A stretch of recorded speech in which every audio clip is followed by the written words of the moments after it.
With the unfolding crisis of the southern tip of the Florida mainland, exclusive Chopper 5 video of the pilot whale stranded and dying as rescuers race the clock. Nightfall stopped their efforts, but at daybreak, the fight will start again. Already 10 of 51 whales have died. And on the Treasure Coast today, another whale stranding and new questions about what links, if any, there are to mass die-offs of whales and dolphins this year. We begin with News Channel 5's Jeff Skryzpek, the only local reporter covering the efforts to rescue the stranded whales in the Everglades National Park.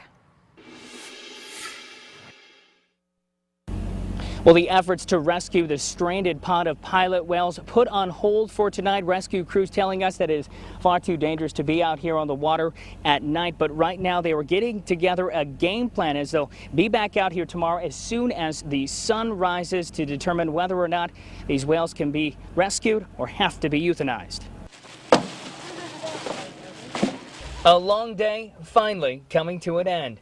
Rescue crews with NOAA and U.S. Fish and Wildlife spending hours trying to reroute a group of 51 pilot whales stranded in the Everglades National Park. It's upsetting, but you have to take yourself to a point where you are just doing the best that you can for the animals with what you have. Liz Stranton was one of the marine biologists on the front lines of the rescue effort.